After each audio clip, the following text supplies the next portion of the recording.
వచ్చేది ప్రతి దాంట్లో కూడా మేడం పర్సనల్గా చేసేవారు, లేకపోతే గ్రూప్లో కూడా చేసేవారు. ఆ సిచ్యువేషన్స్లో మెసేజ్ పెట్టిన ఒక్క మెసేజ్ కూడా రిప్లై అవ్వని పొజిషన్ తీసుకొచ్చారు. రీజన్ ఎవరు? మనమే. వెయిట్ చేయలేము. అండ్ కాబరా అంటే మనకున్న పేషెన్సీ అసలు 1% కూడా ఉండదు. ఫ్రీగా ఇస్తున్నారు అంటే ఒక దగ్గర గంటలు గంటలు క్యూలో నుంచి ఉంటారు, అక్కడ ఉంటుంది పేషెన్సీ. ఇక్కడ వర్క్ చేసి అమౌంట్ ఇస్తాం వెయిట్ చేయండి అంటే వెయిట్ చేయలేరు. నెలలో శాలరీ తీసుకుంటారు, 30 days వర్క్ చేస్తారు. ప్రైవేట్ జాబ్లోనో సంథింగ్ గవర్నమెంట్ జాబ్లోనో. ఎగ్జాంపుల్ గవర్నమెంట్ జాబే ఉందండి. ఫస్ట్లో మీకు ఇంతకుముందు ఫస్ట్ డేట్కి కరెక్ట్ శాలరీస్ వచ్చేది, తర్వాత వచ్చాయా? కరెక్ట్ టైం వస్తాయి, కానీ ఎప్పుడు వచ్చాయి? ఫస్ట్ డేట్ నైట్గా వస్తాయి మీకు శాలరీ రాలేదు కదా. మరి అలాంటప్పుడు ఇక్కడే వెయిట్ చేయడానికి ఏమండి? ఇప్పుడు గ్రూప్స్ ఓపెన్ అవ్వలేదు అన్నారు కదా, మేడం మెసేజ్ పెట్టాను, మేడం తిరిగి మెసేజ్ పెట్టి చూడండి ఒకసారి.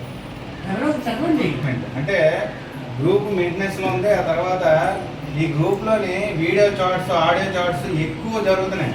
ఆ గ్రూప్లో ఆపారు, అందులో ఎవరైతే ఉన్నారో అందరూ తీసి పారైతే అప్పుడు ఓపెన్ అవుతుంది. ఓకేనా? అది వాయిస్ చాట్ ఎట్టి పరిస్థితుల్లో చేయకండి, మాట్లాడాల్సిన అవసరం లేదు. మీరు ఏదైనా ప్రాబ్లం ఉన్నప్పుడే గ్రూప్లోకి వెళ్ళండి అవసరమైతే, లేకపోతే లెఫ్ట్ అయిపోండి. అది కూడా అక్కర్లేదు.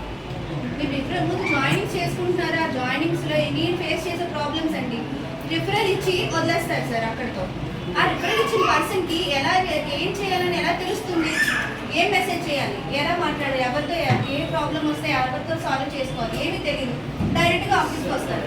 ఆ వర్క్ లోడ్ అంతా ఎవరికి పడుతుంది సార్? వీళ్ళు ఇక్కడ ఆఫీస్లో ఉన్న వారికి వర్క్ లోడ్ అంతా వస్తుంది.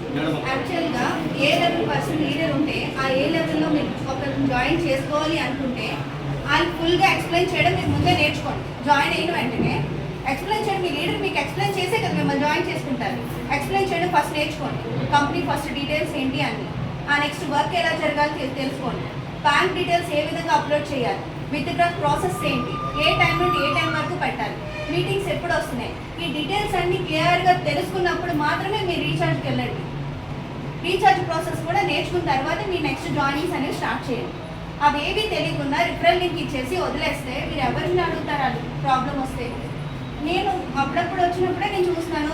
ఎప్పుడు ప్రతి ఒక్కరు మా లీడర్ జాయిన్ చేసి వదిలేసారు మాకు తెలియదు అలా అంటే వీళ్ళు ఎవరు ఆన్సర్ చేయరు. గ్రూప్స్లో ఎవరు ఆన్సర్ చేయరు. ఇప్పుడు మాకంటే రెస్పాండ్ అవుతారు వేగంగా, మీకంటే వీటికి ఎవరు రెస్పాండ్ అవుతారు? అవ్వలేదు కదా. లీడర్సే ముందు వర్క్ నేర్చుకోండి, నేర్చుకున్న తర్వాతే జాయినింగ్కి వెళ్ళండి. అలా లేకపోతే మీరు చేయడం మానేసి మీ వర్క్ ఒకటే మీరు చేసుకోండి, అది బెటర్. కంపెనీ కోసం మాత్రం నెగిటివ్గా థాట్ పెట్టకండి, ఆ థాటే తీసేయండి. పాజిటివ్గా ఉన్నప్పుడు ఎప్పుడైనా పాజిటివ్గా డెవలప్ అవుతుంది. నేను చూసినంత వరకు బయట నుండి వదిలేని సాయంత్రం క్లాసెస్ చెప్పుకొని చేసినా అంత అమౌంట్ ఎర్న్ చేసేది లేదు. అలాంటిది ఇక్కడ మాత్రం ఆ ప్రాబ్లమే లేదు. విత్డ్రాస్ అండి, ఎగ్జాంపుల్ విత్డ్రా ప్రాసెస్సే. ఈరోజు యాక్చువల్గా థర్స్డే ఫ్రైడే పెట్టిన వరకు ఇంకా రాలేదు, గొడవ స్టార్ట్ అయింది. విత్డ్రా ఇంకా ఎవరికి పడలేదు, ఆపేసారు అన్నారు. మరి ముందు రోజు మేము విత్డ్రా పెట్టాను సార్, నాకు అమౌంట్ వచ్చింది, ఎందుకు వచ్చింది సార్? ఆపేసే వాళ్ళే తీస్తారా? నేను 4 lakhs, అది కూడా ఎప్పుడు మధ్యాహ్నం 1 o'clock వచ్చింది నాకు అమౌంట్. ఇంకొకటి బల్క్ ఆఫ్ అమౌంట్ పడితే ఎక్కడ ప్రాబ్లమ్స్ ఫేస్ చేయాల్సి ఉంటుందని company ½ an hour 1 hour time తీసుకొని 1 lakh అలా డిపాజిట్ చేస్తారు. అది కూడా సేఫ్ సైడ్ ఆలోచించి చేస్తున్నప్పుడు ఇంకా అంతకన్నా ఎవరైనా సేఫ్ సైడ్ చూస్తారా సార్? ఎవరైనా ఆలోచించారు.